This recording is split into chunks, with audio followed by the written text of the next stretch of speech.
Hutch. Yep. Hutch. It was just what were your overall thoughts for tonight's win? I thought we played really, really hard. I thought we played very connected. We wanted to get to the basket and points in the paint. 52 points in the paint is a large number. I thought we did a really good job rebounding the basketball tonight, and those were 2 points of emphasis coming into the game. Thought we did a good job not settling from the perimeter. Bench play was excellent. Jalen Graham's had great matchups tonight, and he certainly capitalized big time from an offensive standpoint. And then I thought Jalen did a really good job on the glass with 7 boards and 2 block shots. So overall, really, really good performance by a lot of guys across the board. So, happy, especially, we've talked a lot about how historically we've been so good in the second half. And for whatever reason this year, in the games we've lost, we have not been good in the second half. And what's the reason for that? Because we're talking about the same things that we had for 7 years. And tonight was a step in the right direction, playing better in the second half, coming out on that 17-2 run, which that's a hard thing to do out of halftime, to come out and defend at the level that we did to start the second half.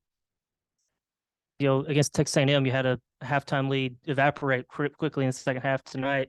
A lot of people have Texas A&M. I don't think they've lost an SEC game. And the A&M game, we played really hard.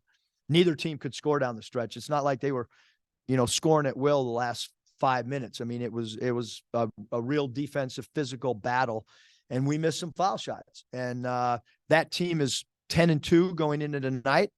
And we went on the road against them and Baylor, and we gave ourselves a chance, but we didn't win the game.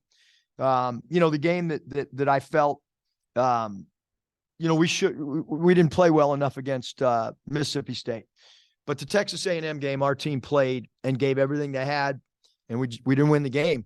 And that happens when you're playing against a team that's 10-2 and hadn't lost an SEC home game. So, but a good bounce back game for us for sure. So. Coach, you gave Nick the start today. He had 32 minutes. Just curious how you would assess his play, and then how important was it just to get those minutes for him and just the continuity with the other guys on the floor? Yeah, I mean, I think that as a coaching staff, we tried to be prepared. We try to have a reason for everything. We don't just roll the dice out on lineups and substitution patterns. We have a lot of non-contact practices for 8 years now. We have catapult numbers where the guys wear catapults, and you can distinguish their energy, the jumps they have, how many miles they go in practice, and that all those numbers go into effect on all this stuff, how we sub. We knew when Nick came back, there's not a high school player, there's not a college player, there's not an NBA player. There's a reason Major League Baseball, when guys are out extended periods of time, send them down to the minor leagues to get their rhythm and their timing. So we certainly felt with a basketball team and a program that does not go live and hasn't gone live, and it's because we want to be fresh in March. And so it's hard for Nick to play 3-on-3 post practice and get rhythm. So really happy that he got the minutes that he got tonight. Happy how his teammates responded with him, and he gives us a little bit of an edge. I mean, he's competitive and he's verbal, and I think that helps us tremendously. On the flip side, you brought Ricky off of the bench, and he had 15 and 7 for you. Just curious how you thought he responded to that. I assume well, and just your thoughts on what got him going tonight. Yeah, I mean, he's a scorer by nature, and certainly felt like he came in with the right mentality. I mean, I'm old school. We had everybody but 2 players here way earlier than report time tonight. We never have anybody late. I mean, being 5 minutes early is late for us. I mean, we have never been late for buses, nothing, practice, never, ever, ever. But sometimes guys come in, 5 minutes, 6 minutes before report time.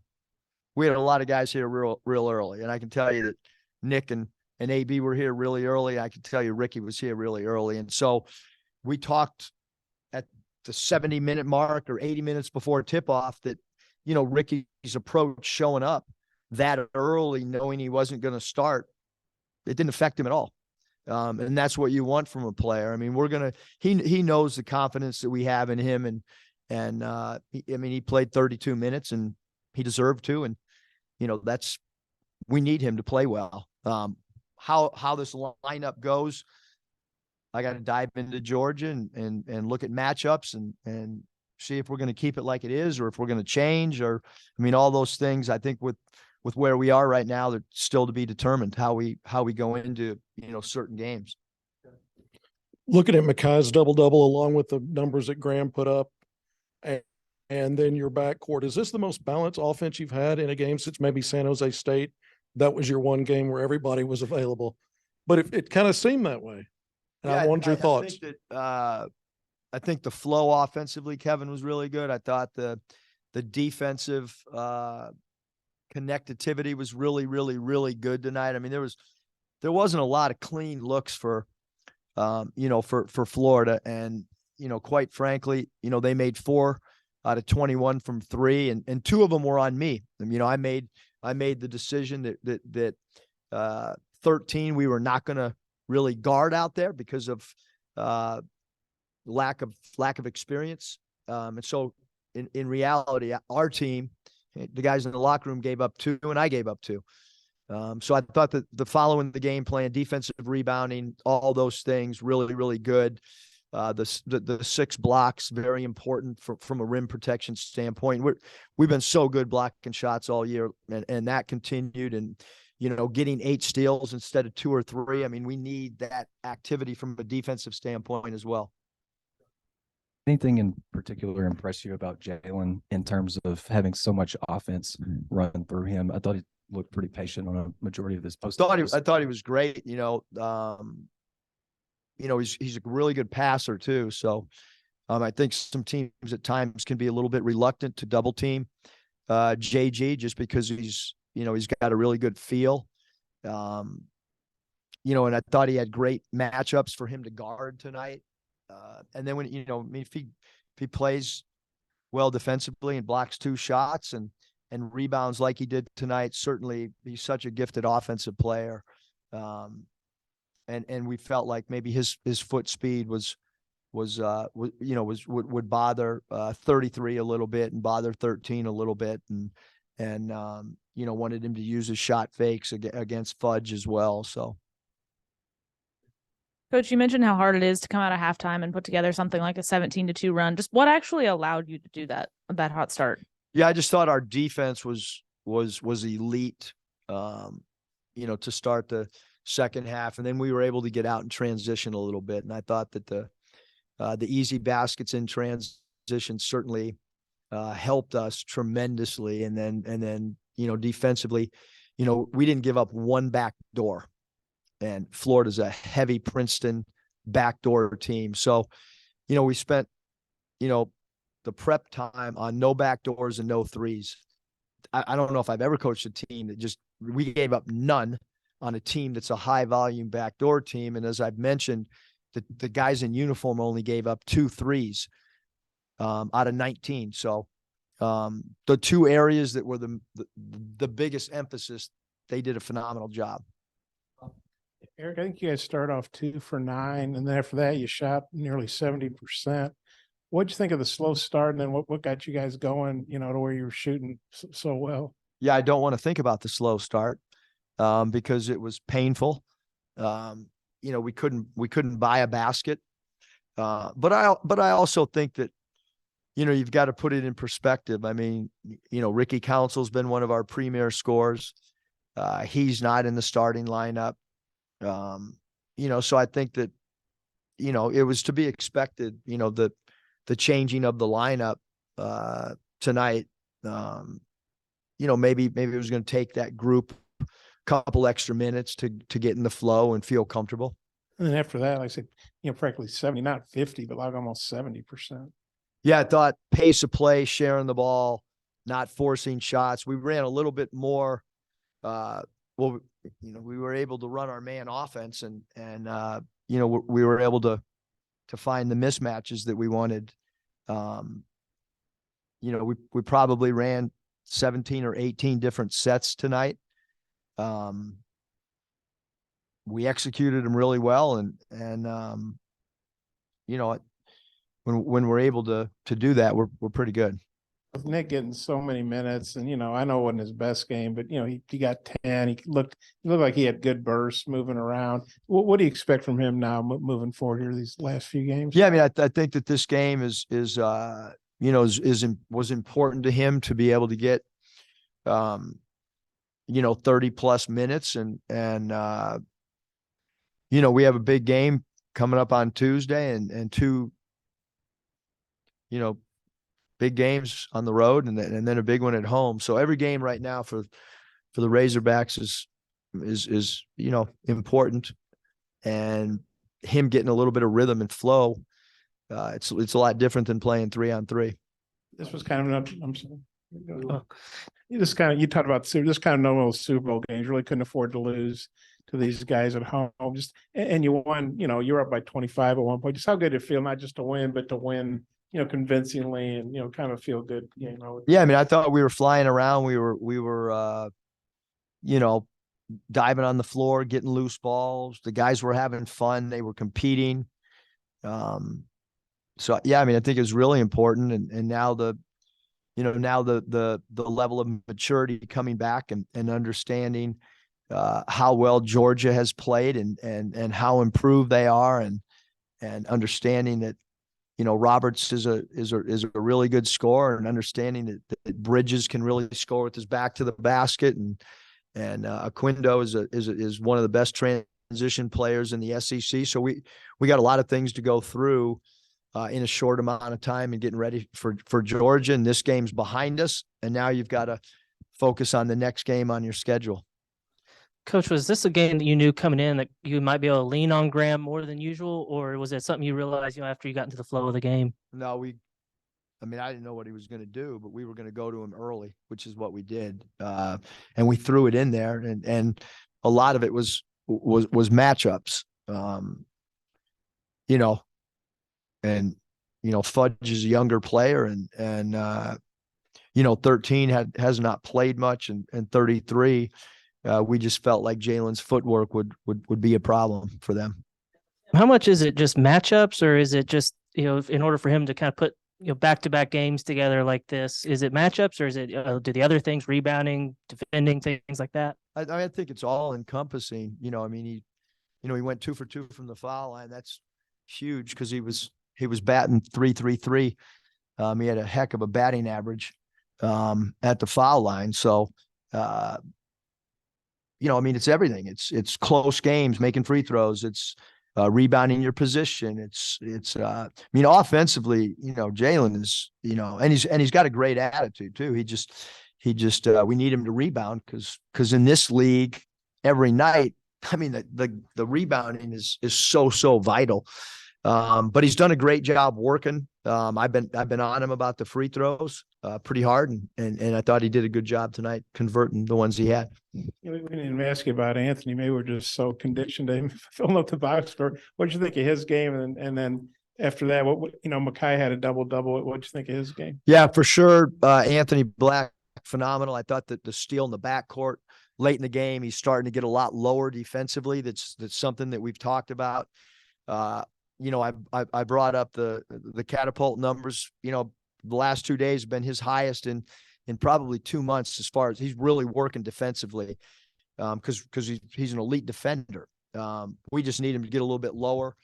And I thought his ball pressure at half court was probably the best that he's had all season long. And I thought he played offensively confident as well. I liked the shot selection, his ability to draw free throws attempted.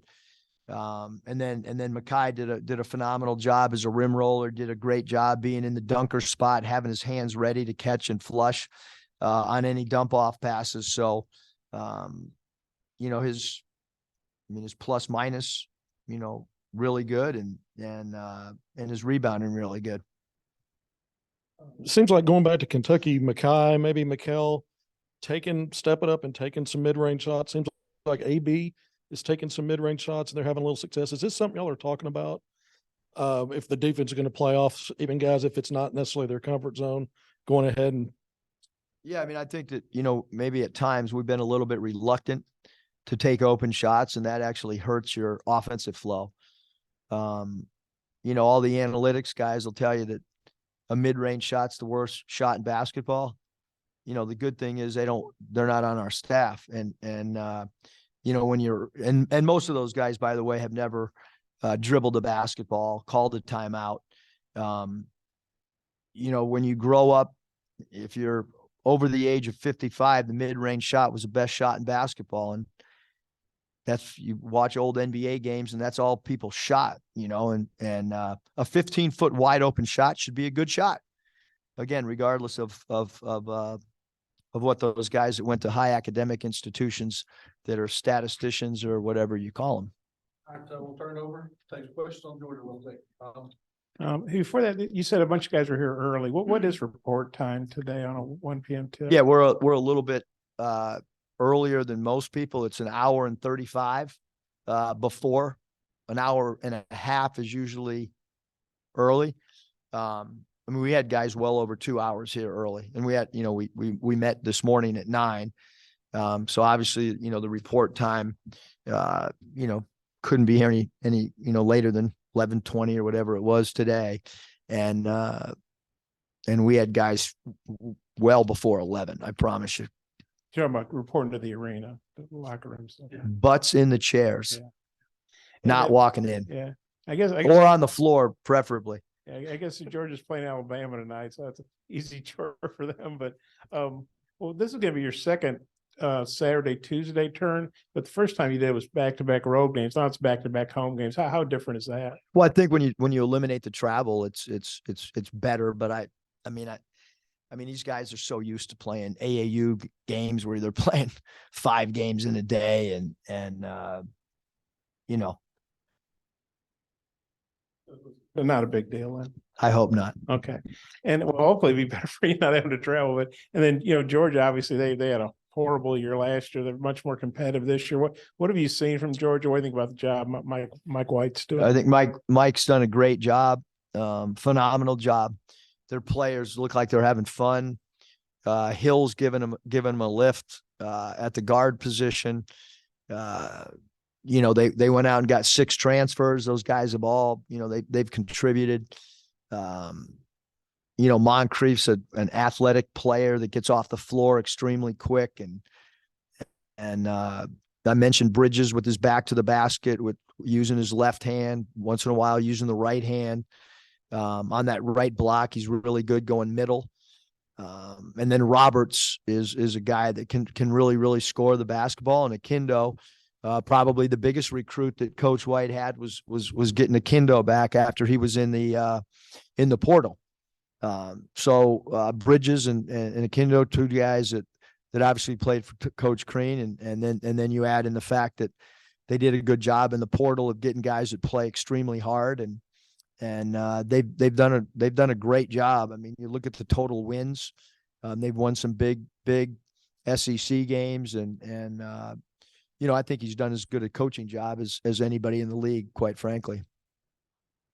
Eric, I know Florida didn't have Castleton today, but what were you most encouraged by on the defensive end? And then how might you bottle this and take it into a short turnaround? Yeah, I mean, I've always been under the belief that each game has its own identity, and the magic dust from tonight's not gonna be sprinkled into our bloodlines come Tuesday. I mean, every game's got its own flow. Every game's got 3 runs. Can we control 2 of the 3 runs? We're one of the best. I mean, every time we do a prep, we talk about how good another team's defense is. And I told our team earlier today, like, everyone's talking about our defense too. I mean, our defensive numbers are phenomenal. And I thought we did another great job defensively, and we're gonna have to guard Georgia, a team that'll get out in transition. And like I said, they have guard play. They got guys like Abdul Rahim that can make threes coming off the bench, and so we have our work cut out for us. Thanks, Coach. Thanks.